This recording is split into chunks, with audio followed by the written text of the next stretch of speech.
नमस्कार दोस्तों, आज की इस वीडियो में देखने वाले हैं 30 महत्वपूर्ण जीके जीएस क्वेश्चंस जो कि हाल फिलहाल के एग्जाम के लिए काफ़ी महत्वपूर्ण होने वाला है। तो चलिए बिना देरी किए जो है इस वीडियो को शुरू करते हैं। इस वीडियो का पहला सवाल है, जलियांवाला बाग हत्याकांड किस वर्ष हुआ था? ऑप्शन ए है 1915, ऑप्शन बी है 1919, ऑप्शन सी है 1925 और ऑप्शन डी है 1930। तो आपको याद रखना है जलियांवाला बाग हत्याकांड किस वर्ष हुआ था। तो यह हुआ था 1919 में। 13 अप्रैल 1919 का जो है जलियांवाला बाग हत्याकांड हुआ था। ऑप्शन नंबर का बी आपका बिल्कुल सही जवाब हो जाएगा। इसी के साथ हम लोग अगले क्वेश्चन को और बढ़ेंगे। अगला आपका 2 नंबर सवाल है कि सुभाष चंद्र बोस ने कौन सा नारा दिया?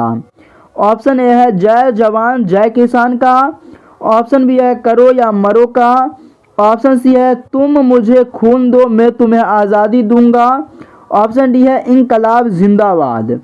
तो आपको याद रखना है सुभाष चंद्र बोस ने कौन सा नारा दिया था। तो यह दिया था तुम मुझे खून दो मैं तुम्हें आज़ादी दूंगा। ऑप्शन नंबर सी जो है आपका तुम मुझे खून दो मैं तुम्हें आज़ादी दूंगा, यह बिल्कुल सही जवाब हो जाएगा। इसी के साथ हम लोग अगले क्वेश्चन को बढ़ेंगे। अगला आपका 3 नंबर सवाल है, असहयोग आंदोलन किसने शुरू किया था? ऑप्शन ए है नेहरू जी ने, ऑप्शन बी है गांधी जी ने, ऑप्शन सी है भगत सिंह ने, ऑप्शन डी है पटेल ने। तो आपको याद रखना है असहयोग आंदोलन किसने शुरू किया? तो यह किया था गांधी जी ने। ऑप्शन नंबर का बी जो है आपका गांधी जी, यह बिल्कुल सही जवाब हो जाएगा। इसी के साथ हम लोग अगले क्वेश्चन पर बढ़ेंगे। अगला आपका 4 नंबर सवाल है कि भारतीय संविधान सभा के अध्यक्ष कौन थे? ऑप्शन ए है जवाहरलाल नेहरू, ऑप्शन बी है doctor Rajendra Prasad, option C है पटेल और ऑप्शन डी है सुभाष चंद्र बोस। तो आपको याद रखना है भारतीय संविधान सभा का अध्यक्ष था doctor Rajendra Prasad. Option number B जो है आपका डॉक्टर राजेंद्र प्रसाद, यह बिल्कुल सही जवाब हो जाएगा। इसी के साथ हम लोग अगले क्वेश्चन पर बढ़ेंगे। अगला आपका 5 नंबर सवाल है कि कांग्रेस की स्थापना कब हुई? ऑप्शन ए है 1880, ऑप्शन बी है 1885, ऑप्शन सी है 1890 और ऑप्शन डी है 1900। तो आपको याद रखना है कांग्रेस की स्थापना कब हुआ था। तो यह हुआ था 1885 में। ऑप्शन नंबर का बी जो है आपका 1885, यह बिल्कुल सही जवाब हो जाएगा। इसी के साथ हम लोग अगले क्वेश्चन पर बढ़ेंगे। अगला आपका 6 नंबर सवाल है कि भारत छोड़ो आंदोलन कब शुरू हुआ?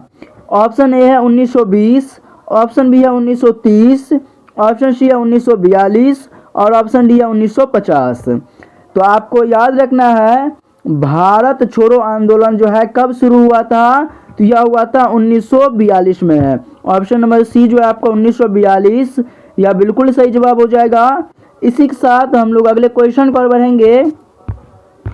अगला आपका 7 नंबर सवाल है कि दांडी यात्रा किस मुद्दे पर थी? दांडी यात्रा जो है किस मुद्दे पर थी? ऑप्शन है कपड़ा कानून पर, ऑप्शन बी है नमक कानून पर, ऑप्शन सी है खेती कानून पर और ऑप्शन डी है ब्रिटिश टैक्स पर। तो आपको याद रखना है दांडी यात्रा किस मुद्दे पर था। तो यह था नमक कानून के मुद्दा पर। ऑप्शन नंबर बी जो है आपका नमक कानून, यह बिल्कुल सही जवाब हो जाएगा। इसी के साथ हम लोग अगले क्वेश्चन पर बढ़ेंगे। अगला आपका 8 नंबर सवाल है कि भगत सिंह को किस घटना के लिए जो है गिरफ्तार किया गया था? भगत सिंह को किस घटना के लिए गिरफ्तार किया गया था? ऑप्शन ए है दांडी मार्च के लिए, ऑप्शन बी है दिल्ली असेंबली बम कांड में, ऑप्शन सी है जलियांवाला बाग में और ऑप्शन डी है नोआखाली घटना में। तो आपको याद रखना है भगत सिंह को जो है किस घटना के लिए गिरफ्तार किया गया था। तो यह किया गया था दिल्ली असेंबली बम कांड में। दिल्ली असेंबली बम कांड में जो है भगत सिंह को जो है क्या किया गया था, गिरफ्तार किया गया था। ऑप्शन नंबर का बी आपका बिल्कुल सही जवाब हो जाएगा। इसी के साथ हम लोग अगले क्वेश्चन पर बढ़ेंगे। अगला आपका सवाल है 9 नंबर की गांधी जी भारत कब लौटे थे? ऑप्शन ए है 1915, ऑप्शन बी है 1917, ऑप्शन सी है 1920 और ऑप्शन डी है 1925। तो आपको याद रखना है गांधी जी भारत लौटा था 1915 को। ऑप्शन नंबर का ए जो है आपका 1915 या बिल्कुल सही जवाब हो जाएगा। इसी के साथ अगले क्वेश्चन को और बढ़ेंगे। अगला आपका 10 नंबर सवाल है कि सविनय अवज्ञा आंदोलन का मुख्य उद्देश्य क्या था। ऑप्शन ए है विदेशी वस्त्रों का बहिष्कार, ऑप्शन बी है नमक कानून तोड़ना, ऑप्शन सी है ब्रिटिश शासन गिराना और ऑप्शन डी है रेलवे चलाना। तो आपको याद रखना है सविनय अवज्ञा आंदोलन का मुख्य उद्देश्य जो है क्या था, तो यह था नमक कानून तोड़ना। ऑप्शन नंबर बी जो है आपका नमक कानून तोड़ना यह बिल्कुल सही जवाब हो जाएगा। इसी के साथ अगले क्वेश्चन पर बढ़ेंगे। अगला आपका 11 नंबर सवाल है वंदे मातरम किसने लिखा। ऑप्शन ए है टैगोर ने, ऑप्शन बी है बंकिम चंद्र चट्टोपाध्याय ने, ऑप्शन सी है नेहरू ने, ऑप्शन डी है रविंद्रनाथ ने। तो आपको याद रखना है वंदे मातरम जो है किसने लिखा, तो यह लिखा था बंकिम चंद्र चट्टोपाध्याय ने। ऑप्शन नंबर बी जो है आपका बंकिम चंद्र चट्टोपाध्याय यह बिल्कुल सही जवाब हो जाएगा। इसी के साथ हम लोग अगले क्वेश्चन को बढ़ेंगे। अगला आपका 12 नंबर सवाल है कि आज़ाद हिंद फौज किसने बनाई। ऑप्शन ए है नेहरू ने, ऑप्शन बी है गांधी ने, ऑप्शन सी है सुभाष चंद्र बोस ने, ऑप्शन डी है पटेल ने। तो आपको याद रखना है आज़ाद हिंद फौज बनाया था सुभाष चंद्र बोस ने। ऑप्शन नंबर का सी जो है आपका सुभाष चंद्र बोस यह बिल्कुल सही जवाब हो जाएगा। इसी के साथ हम लोग अगले क्वेश्चन को और बढ़ेंगे। अगला आपका 13 नंबर सवाल है कि लाल बाल पाल किससे संबंधित है। ऑप्शन ए है स्वतंत्रता आंदोलन से, ऑप्शन बी है शिक्षा आंदोलन से, ऑप्शन सी है उद्योग नीति से और ऑप्शन डी है महिला आंदोलन से। तो आपको याद रखना है लाल बाल पाल किससे संबंधित है, तो यह है स्वतंत्रता आंदोलन से। ऑप्शन नंबर ए जो है आपका स्वतंत्रता आंदोलन यह बिल्कुल सही जवाब हो जाएगा। इसी के साथ हम लोग अगले क्वेश्चन पर बढ़ेंगे। अगला आपका सवाल है कि भारत का पहला प्रधानमंत्री कौन था। पंडित जवाहरलाल नेहरू था या फिर पटेल था या फिर गांधी था या फिर टैगोर था। तो आपको याद रखना है भारत के प्रथम यानी कि पहला प्रधानमंत्री जो है वह था पंडित जवाहरलाल नेहरू। तो नेहरू जी हो जाएगा। ऑप्शन नंबर का ए आपका बिल्कुल सही जवाब हो जाएगा। इसी के साथ हम लोग अगले क्वेश्चन पर बढ़ेंगे। अगला आपका 15 नंबर सवाल है कि भारत का राष्ट्रीय गीत क्या है। भारत का राष्ट्रीय गीत क्या है। ऑप्शन ए है वंदे मातरम, ऑप्शन बी है जनगण मन, ऑप्शन सी है सारे जहां से अच्छा और ऑप्शन डी है इनकलाब जिंदाबाद। तो आपको याद रखना है भारत का राष्ट्रीय गीत इनमें से हो जाएगा Vande Mataram. Option number A जो है आपका वंदे मातरम यह बिल्कुल सही जवाब हो जाएगा। इसी के साथ हम लोग अगले क्वेश्चन पर बढ़ेंगे। यदि आप लोग चैनल पर नए हो तो चैनल को सब्सक्राइब कर लेना, क्योंकि इस चैनल पर इस तरीके का कंटेंट हम डेली लाते हैं। और वीडियो यदि अच्छा लग रहा है तो वीडियो को ज़रूर लाइक कर लेना। 16 नंबर आपका क्वेश्चन है कि साइमन कमीशन कब आया था, यानी कि साइमन कमीशन जो है भारत कब आया। ऑप्शन ए है 1925 में, ऑप्शन बी है 1928 में, ऑप्शन सी है 1930 में, ऑप्शन डी है 1932 में। तो आपको याद रखना है साइमन कमीशन कब आया था, तो यह आया था 1928 में। ऑप्शन नंबर बी जो है आपका 1928 यह बिल्कुल सही जवाब हो जाएगा। इसी के साथ हम लोग अगले क्वेश्चन पर बढ़ेंगे। अगला आपका 17 नंबर सवाल है कि भारत का संविधान किसने लिखा। भारत का जो है संविधान किसने लिखा। ऑप्शन ए है गांधी जी ने, ऑप्शन बी है नेहरू जी ने, ऑप्शन सी है डॉक्टर वी.आर. अम्बेडकर ने और ऑप्शन डी है पटेल ने। तो आपको याद रखना है भारत का संविधान लिखा था डॉक्टर भीमराव अम्बेडकर ने। ऑप्शन नंबर सी जो है आपका डॉक्टर वी.आर. अम्बेडकर यह बिल्कुल सही जवाब हो जाएगा। इसी के साथ हम लोग अगले क्वेश्चन पर बढ़ेंगे। अगला आपका 18 नंबर सवाल है कि विभाजन किस वर्ष हुआ, यानी कि भारत का और पाकिस्तान का जो विभाजन है यह किस वर्ष हुआ। ऑप्शन ए है 1945, ऑप्शन बी है 1947, ऑप्शन सी है 1950 और ऑप्शन डी है 1952। तो आपको याद रखना है विभाजन हुआ था 1947 में। ऑप्शन नंबर का बी जो है आपका 1947 यह बिल्कुल सही जवाब हो जाएगा। इसी के साथ हम लोग अगले क्वेश्चन पर बढ़ेंगे। अगला आपका सवाल है कि अंग्रेजों के खिलाफ पहला युद्ध किस नाम से जाना जाता है। ऑप्शन ए है असहयोग आंदोलन से, ऑप्शन बी है सिपाही विद्रोह से, ऑप्शन सी है सविनय अवज्ञा आंदोलन से और ऑप्शन डी है भारत छोड़ो आंदोलन से। तो आपको याद रखना है अंग्रेजों के खिलाफ पहला युद्ध जो है किस नाम से जाना जाता है? तो यह जाना जाता है सिपाही विद्रोह से। और सिपाही विद्रोह कब हुआ था? तो यह हुआ था 1857 में। चलिए अगले क्वेश्चन को बढ़ जाते हैं। अगला आपका सवाल है 20 नंबर कि सिपाही विद्रोह कब हुआ? अभी मैंने आपको बताया कि सिपाही विद्रोह हुआ था 1857 में।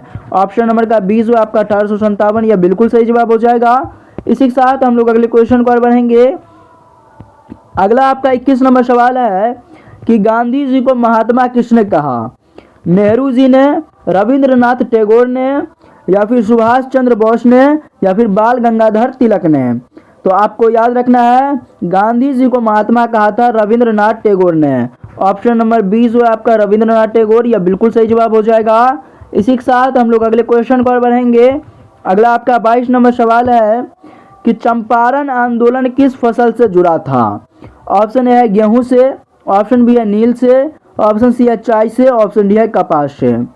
तो आपको याद रखना है चंपारण आंदोलन किस फसल से जुड़ा था? तो यह जुड़ा था नील फसल से। ऑप्शन नंबर का 20 हुआ आपका नील फसल, यह बिल्कुल सही जवाब हो जाएगा। इसी के साथ हम लोग अगले क्वेश्चन को बढ़ेंगे। अगला आपका 23 नंबर सवाल है खादी आंदोलन का उद्देश्य क्या था? 23 नंबर आपका क्वेश्चन है कि खादी आंदोलन का उद्देश्य जो है क्या था? तो आपको याद रखना है खादी आंदोलन का जो उद्देश्य था यह था स्वदेशी वस्त्र अपनाना। क्या चीज करना? स्वदेशी वस्त्र अपनाना। ऑप्शन नंबर का 20 हुआ आपका, यह बिल्कुल सही जवाब हो जाएगा। इसी के साथ हम लोग अगले क्वेश्चन को बढ़ेंगे। अगला आपका 24 नंबर सवाल है कि पूर्ण स्वराज की घोषणा जो है कब हुई थी? ऑप्शन ए है 1925, ऑप्शन बी है 1929, ऑप्शन बी है 1928, ऑप्शन सी है 1929, ऑप्शन सी है 1931। तो आपको याद रखना है पूर्ण स्वराज की घोषणा जो है कब हुई थी? तो यह हुआ था 1929 में। ऑप्शन नंबर का सी जो है आपका 1929, यह बिल्कुल सही जवाब हो जाएगा। इसी के साथ हम लोग अगले क्वेश्चन पर बढ़ेंगे। अगला आपका सवाल है 25 नंबर कि जन गण मन जो है किसने लिखा? टैगोर ने, नेहरू ने, वकीम चंद्र ने, या फिर दयानंद ने?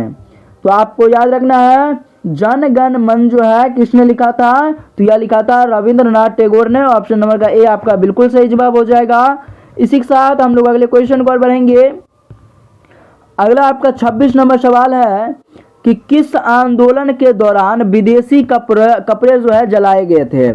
किस आंदोलन के दौरान जो है विदेशी कपड़े जलाए गए थे? ऑप्शन ए है असहयोग आंदोलन, ऑप्शन बी है भारत छोड़ो आंदोलन, ऑप्शन सी है सविनय अवज्ञा आंदोलन, और ऑप्शन डी है आपका दांडी यात्रा। तो आपको याद रखना है किस आंदोलन के दौरान जो है विदेशी कपड़े जलाए गए थे? तो यह जलाया गया था असहयोग आंदोलन के दौरान। ऑप्शन नंबर का ए जो है आपका असहयोग आंदोलन, यह बिल्कुल सही जवाब हो जाएगा। इसी के साथ हम लोग अगले क्वेश्चन पर बढ़ेंगे। अगला आपका 27 नंबर सवाल है कि भगत सिंह को फांसी जो है कब हुई? भगत सिंह को फांसी कब हुआ? ऑप्शन ए है 1929, ऑप्शन बी है 1931, ऑप्शन सी है 1932, ऑप्शन डी है 1935। तो आपको याद रखना है भगत सिंह को फांसी दिया गया था 1931 में। ऑप्शन नंबर का बी आपका बिल्कुल सही जवाब हो जाएगा। इसी के साथ हम लोग अगले क्वेश्चन को बढ़ेंगे। अगला आपका 28 नंबर सवाल है कि किसे भारत का लौह पुरुष कहा जाता है? ऑप्शन ए है पटेल को, ऑप्शन बी है नेहरू को, ऑप्शन सी है आपका बोस को, और ऑप्शन डी है आपका गांधी को। तो आपको याद रखना है किसे जो है भारत का लौह पुरुष कहा जाता है? तो यह कहा जाता है पटेल को। ऑप्शन नंबर ए जो है आपका पटेल, यह बिल्कुल सही जवाब हो जाएगा। इसी के साथ हम लोग अगले क्वेश्चन पर बढ़ेंगे। अगला आपका 29 नंबर सवाल है कि भारत का संविधान कब लागू हुआ? 26 जनवरी 1950 को, 15 अगस्त 1947 को, 2 अक्टूबर 1948 को, या फिर 1 जनवरी 1950 को? तो आपको याद रखना है भारत का संविधान लागू हुआ था 26 जनवरी 1950 को। ऑप्शन नंबर ए जो है आपका 26 जनवरी 1950, यह बिल्कुल सही जवाब हो जाएगा। इसी के साथ अगले क्वेश्चन को बढ़ेंगे। आपका 30 नंबर सवाल है कि गांधी जी की हत्या कब हुई? 1947 में, 1948 में, 1949 में, या फिर 1950 में? तो आपको याद रखना है गांधी जी का हत्या हुआ था 1948 में। ऑप्शन नंबर का बी आपका बिल्कुल सही जवाब हो जाएगा। आप लोगों को कमेंट में बताना है कि 30 में से जो है आप लोगों ने कितने क्वेश्चन का आंसर सही दिए हैं। चलिए आज के लिए इतना ही रहने देते हैं, मिलते हैं नेक्स्ट वीडियो में। तब तक के लिए जय हिंद, जय भारत।